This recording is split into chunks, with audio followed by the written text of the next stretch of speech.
어제보다 더 충만한 것 같아요. 자, 오늘 본문 말씀 역대상 10장 말씀 교독하시겠습니다. 블레셋 사람과 이스라엘이 싸우더니 이스라엘 사람들이 블레셋 사람 앞에서 도망하다가 길보아 산에서 죽임을 받고 엎드러지니라. 블레셋 사람이 사울과 그 아들들을 추격하여 사울의 아들의 요나단과 아비나담과 말기수아를 죽이고 사울을 맹렬히 치며 활 쏘는 자가 사울에게 따라 미침해 사울이 그 쏘는 자를 인하여 심히 궁급하여 자기의 병기 가진 자에게 이르되 너는 칼을 빼어 나를 찌르라. 저 할례 없는 자가 와서 나를 욕되게 할까 두려워하노라. 그러나 그 병기 가진 자가 심히 두려워하여 즐겨 행치 아니하매 사울이 자기 칼을 취하고 그 위에 엎드러지니 병기 가진 자가 사울의 죽음을 보고 자기도 칼에 엎드러져 죽으니라. 이와 같이 사울과 그 세 아들과 그 온 집이 함께 죽으니라. 골짜기에 있는 모든 이스라엘 사람이 저희의 도망한 것과 사울과 그 아들들의 다 죽은 것을 보고 그 성읍들을 버리고 도망하며 블레셋 사람이 와서 거기 거하니라. 이튿날에 블레셋 사람이 와서 죽임을 당한 자를 벗기다가 사울과 그 아들들이 길보아 산에 엎드러졌음을 보고 곧 사울을 벗기고 그 머리와 갑옷을 취하고 사람을 블레셋 땅 사방에 보내어 모든 우상과 뭇 백성에게 광포하게 하고 사울의 갑옷을 그 신의 묘에 두고 그 머리를 다곤의 묘에 단지라. 길르앗 야베스 모든 사람이 블레셋 사람의 사울에게 행한 모든 일을 듣고 용사들이 다 일어나서 사울의 시체와 그 아들들의 시체를 취하여 야베스로 가져다가 그곳 상수리 나무 아래 그 해골을 장사하고 7일을 금식하였더라. 사울의 죽은 것은 여호와께 범죄하였음이라. 저가 여호와의 말씀을 지키지 아니하고 또 신접한 자에게 가르치기를 청하고 여호와께 묻지 아니하였으므로 여호와께서 저를 죽이시고 그 나라를 이새의 아들 다윗에게 돌리셨더라. 아멘, 아멘. 오늘 저는 통치자를 선택하시는 주권자라는 제목으로 말씀의 은혜를 나누고자 합니다. 오늘 말씀은 하나님의 말씀에 순종하지 않았던 사울의 최후, 하나님께 묻지 아니하고 신접한 자에게 물었던 사울 왕의 비참한 최후를 보여주고 있습니다. 하나님께서 이 사건을 통해서 하나님이 사울을 죽이시고 나라를 다윗에게 돌리신 사건이다, 이렇게 말씀하고 있습니다. 오늘 사울 왕의 죽음은 참 여러 가지를 생각하게 해줍니다. 자, 첫 번째로는 하나님께서 준비하시고 세우신 사람이 아닌 사람이 국가 지도자가 되었을 때, 왕이 되었을 때 어떤 일이 결국 어떻게 되는가를 보여주고 있습니다. 이 말씀의 첫 번째 보시면 그 사울 때문에 많은 백성들이 죽은 모습을 첫 번째 1절 말씀에 그렇게 기록이 되어 있습니다. 블레셋 앞에서 이스라엘이 도망하다가 길보아 산에서 죽임을 받고 엎드러지니라. 얼마나 많은 백성들이 사울을 쫓아서 전장에 가서 희생되는지, 그리고 이어서 사울의 세 아들의 죽음이 나오죠. 사울 한 사람의 잘못된 지도자 때문에 사울의 세 아들 요나단과 아비나답과 말기수아가 같은 날 죽게 되죠. 그리고 사울 자신도 4절 말씀에 보면 그 자리에 그날 그곳에서 최후를 맞이하는 모습을 볼 수 있습니다. 여러분, 지도자는 사람 몇 가지 종류가 있겠죠. 사람들이 보기에도 나쁘고 그런데 하나님이 보시기에는 괜찮은 사람, 사람들이 보기에도 나쁘고 하나님 보시기에도 나쁜 사람, 이런 경우는 사람들이 보기에 나쁘기 때문에 뽑지 않을 가능성이 높으니까 큰 문제가 아닌데, 자, 하나님이 보기에 좋은데 사람이 보기에는 나쁜 경우, 또 백성들이 보기에도 좋고 하나님이 보시기에도 좋은 경우, 그런데 백성들이 보기에는 좋은데 하나님이 보시기에는 안 좋은 경우, 자, 이 경우는 백성들이 보기에 좋기 때문에 선출할 가능성이 높죠. 자, 그런데 사람들이 보기에는 좋은데 괜찮은데 모든 스펙이 훌륭한데 하나님이 보시기에 아닌 사람의 경우가 바로 사울의 경우죠. 사람들이 보기에도 좋고 나중에 하나님이 보시기에도 좋은 사람의 경우가 다윗이죠. 그런데 사울같이 백성들이 보기에 너무 좋아서 뽑아놨는데 하나님이 보시기에는 좋지 않았다. 그 말은 하나님이 예비하지 않은 사람, 하나님이 계획하시고 준비시키지 않은 사람, 하나님이 보시기에 하나님이 미리 준비하시고 계획하신 사람은 하나님이 반드시 연단을 시키시죠. 그릇을 완전히 깼다가 완전히 가루가 되게 했다가 다시 붙인 것 같은 그러한 삶의 고통, 시련의 시간이 있지 않습니까? 그래서 하나님께 코드가 맞춰지고 하나님께 순종이 되어지는 사람, 그 사람이 하나님께서 예비하신 사람인 줄 믿습니다. 사울은 전혀 그런 사람이 아니었거든요. 그런데 그 사람을 세워놨더니 처음에 몇 전투에서, 많은 전투에서 사실 승리를 거둔 것은 사실입니다. 그런데 결정적인 순간에 하나님의 말씀을 지키지 않는 거죠. 사람들을 두려워하고 사람들의 눈치를 보고 하나님의 말씀을 뒤로 하고, 그리고 자기 상황이 급해지면 제사장이 선지자가 사무엘 선지자가 드릴 제사를 자기가 드려버리고, 이러한 모습을 보인 사울. 그 사울 때문에 자기를 망가뜨리고 자기 아들들이 죽고 수많은 백성들이 죽어나가는 이러한 결과가 초래된다는 사실. 자, 이 모습을 보면 저는 사울만 생각할 것이 아니고 저를 생각하게 됩니다. 저 때문에 내 아내는 나 때문에 행복한가? 내 아들, 딸들은 나 때문에 잘 하나님의 뜻대로 양육이 잘 되고 있는가? 내 아들, 딸들은 나를 어떻게 생각할 것인가? 내 아내는 나를 어떻게 생각할 것인가?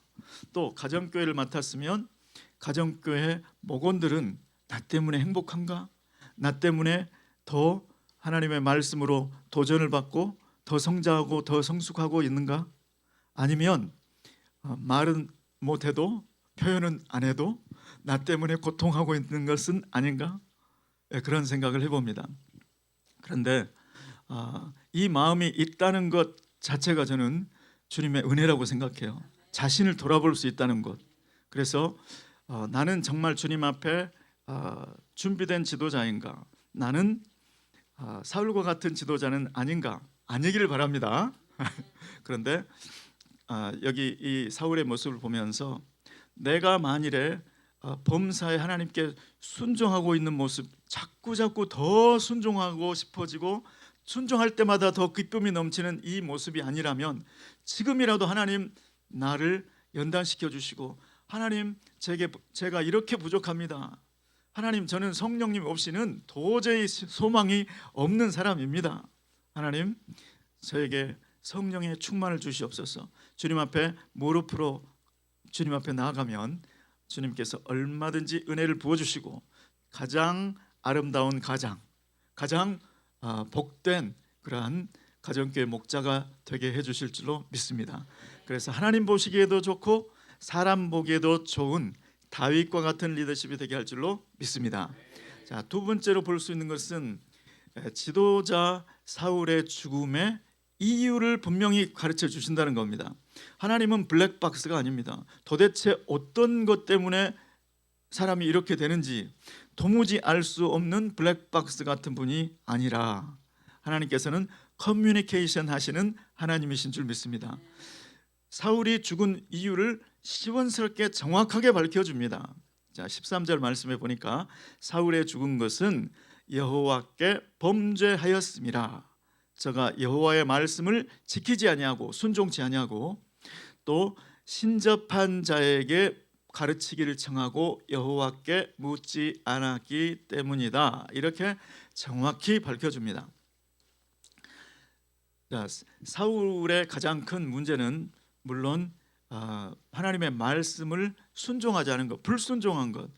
기다리라고 해도 기다리지 않고 자기가 급해지면 내 생각이 앞서버리고 이러한 모습, 이게 바로 불순종의 모습이죠. 또 하나님께 물어야 되는데 하나님께 묻지 아니하고 신접한 자에게 물었다. 자, 그런데 여러분, 사울이 하나님께 전혀 묻지 않은 것이 아닙니다. 하나님께 먼저 물었어요. 이 전쟁에 대해서 어떻게 할지를 하나님께 물었어요. 그런데 하나님이 꿈으로도 말씀 안 해주시고 선지자로도 말씀 안 해주시고 우림으로도 말씀 없으셨다, 이렇게 기록되어 있습니다. 사무엘상에 보면. 자, 그러면 우림과 둠밈, 이거는 제사장의 그 복장에 거기에 담겨 있는 그런 그 하나님의 뜻을 묻기 위해서 쓰는 도구죠. 근데 이 도구를 쓰면 반드시 가부간에 이거 아니면 이거, 이런 식으로 결정이 돼야 될 것 같은데 우림으로도 응답하지 않으셨다. 참 놀라운 일입니다. 또 그러면 하나님 나에게 꿈으로라도 말씀해 주세요. 꿈으로도 아무 응답이 없으셨어요. 선지자에게도 선지자 그룹이 있었는데 그 선지자 그룹에 통해서도 아무 응답이 없었어요. 그러니까 한번 묻기는 물은 겁니다. 그러니까 우리도 하나님께 어떤 문제가 있을 때 하나님 이거 어떻게 되죠? 어떻게 하면 좋겠습니까? 묻지 않는 것이 아닙니다. 그런데 사울의 이 문제는 무엇이었는가? 하나님께 물으라, 이 말은 응답 받을 때까지 물으라는 얘기죠. 내가 하나님 내 일주일 시간을 드릴 테니까 내가 2주일 아니면 세 일에 40일 동안 내가 기도할 텐데 그 안에 반드시 응답 주셔야 됩니다. 응답 안 주시면 내 마음대로 합니다. 이런 거 말고, 응답 안 주시면 나 무당한 채 찾아갈 겁니다. 이런 거 말고, 태도가 문제인 거예요. 태도가 한 번을 묻고 40일을 물어도 응답이 안 왔으면 물어야, 계속 물어야 하는 이 태도를 말씀하시는 것인 줄 믿습니다. 저와 여러분, 이 새벽에 주님 앞에 나온 것은 주님의 은혜입니다. 주님께서 이끌어 주신 줄로 믿습니다. 주님께서 응답 주시려고, 주님께서 은혜 주시려고 이 자리로 인도하신 줄 믿습니다.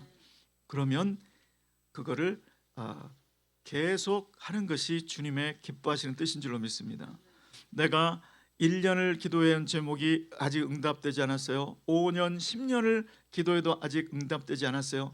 그러면 이게 하나님의 뜻이 아닌가 봐. 이런 거 말고, 조지 밀러처럼 어떤 기도 제목은 응답받지 못한 채로 내가 숨을 거둔다 해도 그래도 포기하지 않았던 조지 밀러의 그 태도가 주님께서 기뻐하시는 태도인 줄로 믿습니다. 주님께서 우리에게 원하시는 태도, 그것은 주님 앞에 순종하고 주님 앞에 묻고, 이것은 주님을 친밀히 여기는 자세인 줄로 믿습니다. 주님은 우리의 속사람, 우리의 마음가짐, 우리의 지금 자세를 묻고 있는 거죠. 요식행위처럼 한번 묻고, 주님 물었습니다. 응답 안 하셨죠? 그러니까 나 이렇게 합니다. 이런 게 아니라 일편단심, 한결같이 주님을 사랑하시고 의뢰하시는 복된 삶이 되시기를 예수 그리스도 이름으로 축원합니다. 자, 세 번째로는 여호와께서 사울을 죽이시고 그 나라를 이새의 아들 다윗에게 돌린 사건이었다. 이 사건의 의미가 그렇다 하고 해석을 해 주시는 내용이죠. 자, 이것은 하나님께서 나라의 지도자이든 가정의 가장이든 어떤 조직의 장이든 하나님께서 계획을 가지시고 하나님께서 준비하신 사람이 있다. 그것은 하나님의 선택이다. 하나님의 주권적인 선택이다라는 것을 보여줍니다. 사람들이 생각할 때는 사람들이 자기들 뜻대로 무슨 투표를 하고 그러면 자기들 뜻대로 하는 줄 알 거예요, 그죠? 그런데 하나님의 그 주권적인 선택이 있다. 그것을 지금 말씀하신다는 것이죠. 자, 우리의 미래는 지도자의 선택, 지도자의 선택은 하나님께 묻고 하나님의 뜻대로 선택할 수도 있고, 하나님께 묻지 아니하고 사람의 뜻대로 선출할 수도 있는 줄 압니다. 사울이 바로 그런 케이스였죠. 사울은 사람들이 보기에, 누가 보기에도 사울이다, 사울 외에는 지도자가 될 만한 사람이 없다 하고 사람들이 뽑은 거죠. 하나님께서 그거를, 그래 너희들이 뽑았으니 너희들 마음대로 해보라, 이렇게 허락하신 것이지, 하나님께서 그래 우리 사울로 하자, 그래 나도 내 뜻에도 사울이다, 이런 게 아니죠. 그 결과, 그 몫은 오롯이 이스라엘 사울을 지도자로 뽑았던 이스라엘이 다 감수해야 했습니다. 우리의 미래는 열려 있는 미래인 줄 믿습니다. 뭘 통해 알 수 있습니까? 그일라 사건. 그일라에 블레셋이 와서 약탈 일삼을 때 그 이야기를 다윗에게 들려주죠. 다윗이 하나님께 묻죠. 하나님, 제가 그일라로 가서 저들을 구원하리까? 가서 구원하라. 그런데 그거를 참모들이 싫어하죠. 아니, 우리가 지금 유대 땅에서 지금 이 피신처에서 다니는 것도 조심스러운데 어찌 사울의 눈에 뜨일 그일라로 우리 군대를 다 인도하러 가십니까? 그래서 재차 물어보고 또 하나님의 컨펌을 받고 가죠. 그리고 블레셋을 격퇴합니다. 그리고 그일라를 구원했어요. 그런데 그 소식을 듣고 사울이 내려온다고 하죠. 그럴 때 다윗은 그일라는 우리가 목숨을 걸고 구해줬으니까 사울의 군대가 온다고 해도 절대 우리를 사울의 군대에 넘겨주지 않을 거야, 이렇게 단정하지 않습니다.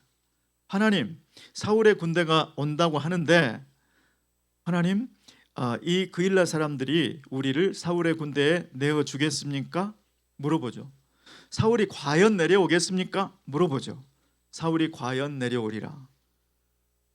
내려온다고 해도 그일라 사람들이 목숨 바쳐서 자기를 구원해 준 우리를 사울에게 넘겨줄까요? 넘겨주리라. 만일에 다윗이 하나님께 묻지 않았더라면 그냥 넘겨지는 겁니다. 물론 하나님께서 넘겨지는 상황에서 또 역사를 하셨겠죠. 뭔가 역사를 하셨겠죠. 그렇지만 그렇게 우리의 미래는 열려 있다는 것입니다. 이것이 바로 우리 대한민국의 지도자를 위해서 기도해야 하는 이유입니다. 하나님께서 원하시는, 하나님께서 준비하신, 하나님께서 쓰실 그 사람을 뽑게 해 주시옵소서. 대한민국 전체 국민들의 마음을 감동시켜서 주님께서 계획하시고 주님께서 예비하신 그 사람을 뽑게 하여 주시옵소서. 이것이 우리의 간절한 기도가 되어야 될 줄로 믿습니다. 하나님께서 이 과정이 잘못되면 어떻게 될까요? 아까처럼 우리 보기에는 좋았는데, 사람들이 과반수가 넘는 사람들이 다 좋아했는데 하나님이 기뻐하지 않는 사람이 국가의 지도자가 되었을 때 자기를 해롭게 하고 자기 가족들을 해롭게 하고 국민들을, 백성들을 해롭게 하는 그 결과가 된다는 것이죠. 하나님 편에서는 큰 불편은 없습니다. 하나님께서는 어떤 지도자가 되든 하나님께서 계획하신 큰 흐름은 그 상황 가운데서도 얼마든지 이루어 가실 수가 있죠. 이것은 오직 대한민국 백성들, 국민들이 어떠한 삶을 앞으로 어떠한 삶을 맞닥뜨리게 될 것인가, 여기에 관한 문제이지 하나님 편에서는 급하실 것도 없고, 그래 기도 안 해? 그래 뽑아라, 이렇게 얼마든지 하실 수가 있다는 것이죠. 오늘 이 아침이 지도자가 얼마나 중요한지, 가정 내 지도자, 또 교회의 지도자, 더군다나 국가의 지도자가 얼마나 중요한지, 우리의 미래는 열려 있고 우리 대한민국의 대통령은 우리의 기도, 간절한 기도로 주님께서 역사에서 주님의 뜻하신 지도자가 뽑히고 안 뽑히고는 전적으로 우리 대한민국 교회에 달려있는 줄 믿습니다. 오늘 이 새벽 기도에 달려있는 줄 믿습니다. 그래서 여러분 기도도 하시고 6월 3일 날에는 아무리 급한 일이 있다고 해도 반드시 투표를 하셔야 되겠죠, 그죠? 권리 위에 잠자는 자의 권리는 보호받지 못한다. 그렇죠? 침묵하는 자는 동의하는 것과 같다. 이러한 격언들이 있지 않습니까? 주님께서 주신 기회, 주님께서 주신 가장 큰 무기는 기도인 줄 믿습니다. 기도를 쌓으시고 또 당일날은 꼭 투표에 참여해서 하나님의 뜻을 주님께서 예비하신 사람이 뽑히는 그러한 일에 참여하게 되는 저와 여러분 되시기를 예수 그리스도의 이름으로 축원합니다. 통치자는 주권자이신 주님의 손에 있는 줄 믿습니다. 이것을 기억하시고 기도하는 삶, 주님의 또 내가 할 수 있는 부분을 감당하는 저와 여러분의 삶이 되시기를 예수 이름으로 축원합니다. 기도하겠습니다. 고마우신 주님, 우리 삶의 모든 것들은 다 주권자이신 주님의 손에 있는 줄 믿습니다. 사람을 높이기도 하시고 낮추기도 하시고 죽이기도 하시고 살리기도 하시고 부하게도 하시고 가난케도 하시고 아버지 모든 일은 주님의 손에 달려있는 줄 믿습니다. 주님의 손 아래에서 겸손하게 도와주시고 주님의 능하신 손 아래에서 주님 간절히 기도하는 우리 복된 교회 되게 도와 주시옵소서. 복된 우리의 삶이 되게 도와 주시옵소서. 예수 그리스도의 이름으로 기도드리옵나이다. 아멘.